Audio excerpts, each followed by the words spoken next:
The Cask of Amontillado, Edgar Allan Poe. I must have put up with Fortunato's abuses 1,000 times, but when he started insulting me, I swore revenge. You know me well enough to appreciate that I never threatened him to his face.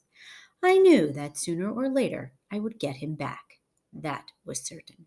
In fact, my desire for revenge was so strong, I had to be that much more careful to avoid giving myself away. Fortunato must not find out what I had in mind yet. Later, when he clearly understood who was doing him wrong, my revenge would be complete. Nothing I did ever gave Fortunato cause to doubt my friendliness. I continued to smile, as I always had, whenever I saw him. How could he know I was smiling this time at the thought of his murder? Fortunato was a man to be respected and even feared, but he had one weakness. He fancied himself a great expert on wine. In other things, like art and gems, he would fake enthusiasm to impress you. But when it came to wine, his passion was sincere. In this respect, Fortunato and I were alike. I knew the finest Italian vintages and bought great quantities whenever I could. One evening, during the wild partying of Carnival, I happened to meet Fortunato. He greeted me with excessive friendliness, for he'd had too much to drink. I acted so pleased to see him, I thought I'd never finish shaking his hand. He was wearing a costume for Carnival. How fitting! The fool had chosen the multicolored suit and cap and bells of a jester. I said, "My dear Fortunato, you look well today, and how lucky I ran into you. I just bought a full cask of what is supposed to be the finest Amontillado wine, but I have my doubts." "What?" he said. "Amontillado? In that quantity at this time of year? Impossible! How silly of me to pay the full Amontillado price without consulting you. But I was afraid I'd miss my chance. Amontillado! I have my doubts. Amontillado! I've got to find out if it really is. But you're busy, and I'm on my way to see Lucrezi. He is a true expert. If anyone can tell what kind of wine it is, he can. Lucrezi cannot tell Amontillado from sherry. And yet, some say his taste in wine is as good as yours. Come, let's go. Where? To your wine cellar.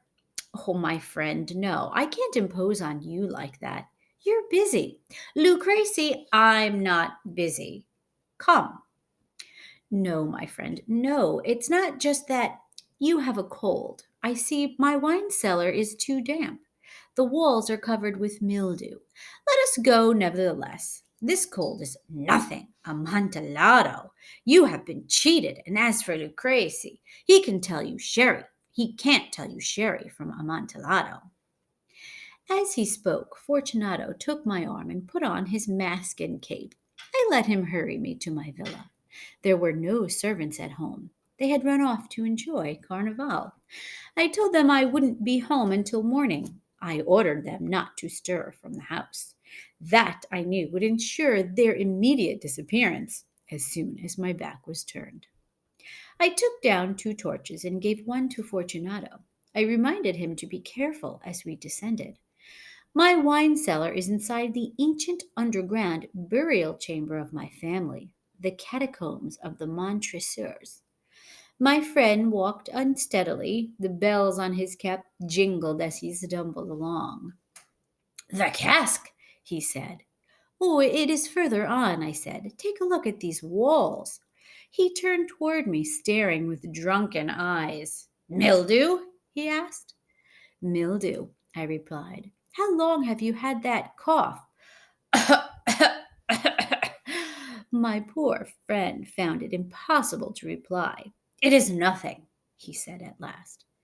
"Come," I said, "let's go back. Your health is too important. You might get sick, and I cannot be responsible. Besides, there is Lucrezi." "Enough," he said. "I will not die from a cough." "True," I replied. "And indeed, I didn't want to alarm you, but we should take proper precautions. A drink of this Medoc wine will warm us. I knocked off the neck of the bottle, one of a whole row of bottles lying on mold nearby. Drink, I said, handing him the wine. He raised it to his lips with a smirk. His bells jingled. I drink, he said, to the dead sleeping around us. And I drink to your long life. He took my arm again and we proceeded. These burial chambers, he said, are large. Oh, the Montresors, I replied, were once a great family. I forget. What is your family's coat of arms? A huge human foot crushing a snake with its fangs embedded in the heel. And your family motto? No one injures me and gets away with it. Good, good, he said. The wine sparkled in his eyes and the bells jingled. We passed wall after wall of piled skeletons with casks of wine here and there. Entering the innermost part of the catacombs, I paused again. This time I boldly took Fortunato by the arm. The mildew, I said. It hangs like moss on the walls. Drops of moisture trickled among the bones. Come, let's go back before it's too late. Your cough is nothing, he said. Let us go on. But first, another sip of the Medoc. I broke open another bottle. He emptied it. He laughed and threw the bottle upwards with a gesture I did not understand. I looked at him in surprise. He repeated the gesture, a strange one. You do not understand, he said. You are not a mason. Yes, yes, I said. Yes, yes. You, a mason? Show me a sign. Here, I answered, bringing out a mason's trowel from the folds of my cape. You must be joking, he cried out, shrinking back. But let us go on to the Amontillado. Fine, I said, putting the tool beneath my cloak and again offering him my arm. He leaned on it heavily, and we passed through some low arches and headed down, arriving at a deep crypt.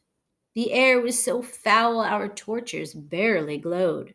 At the far end, we could see another, smaller crypt. Its walls were lined with human remains on three sides. On the fourth side, the bones had been thrown down on the ground in a large pile. With the bones removed, we could see yet one more crypt behind it, about 4 feet deep. It was perhaps 3 feet wide and 6 or 7 feet tall. It seemed to have been built for no particular use. It was just an empty space between two pillars, a niche. Behind it was the wall. Fortunato, lifting his torch, tried to peer into the niche. Here, I said, is the Amontillado. As for Lucrezi, he's an idiot, interrupted my friend, stepping forward unsteadily. I followed.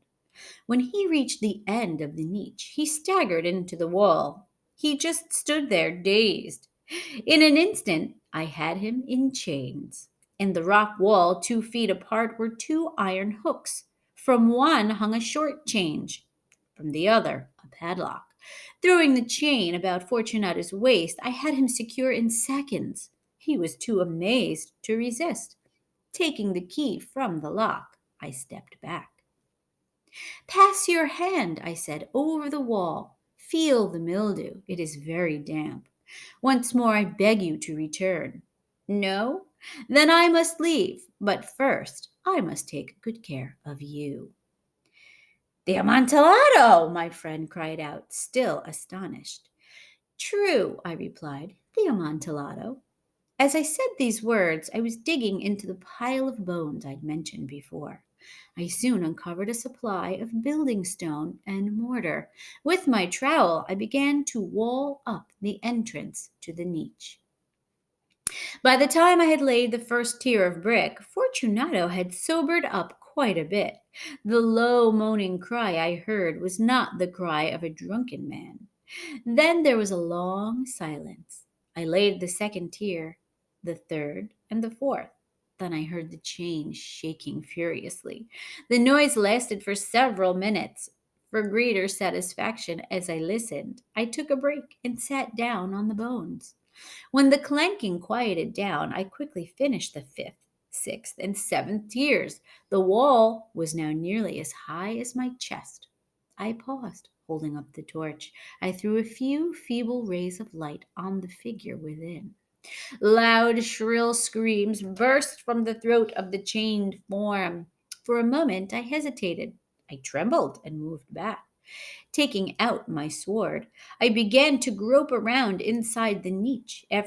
Only after I put my hand on the solid wall was I reassured. I approached again, answering the shouts I heard. I mimicked everything Fortunato said. I yelled louder and stronger than he could. In a moment, he was quiet. By midnight, the job was almost complete. I had finished the eighth, ninth, and 10th tiers and a portion of the 11th and final tier. I only needed to plaster in one last stone. I struggled with its weight. I placed it almost in position. Suddenly, from the niche came a low laugh, that made the hairs on my head stand up. Then I heard a voice, which I hardly recognized as Fortunato's. The voice said, "Ha ha ha ha! A very good joke. Indeed, an excellent joke. We will have many a rich laugh about it at the villa over our wine." "The Amontillado," I said.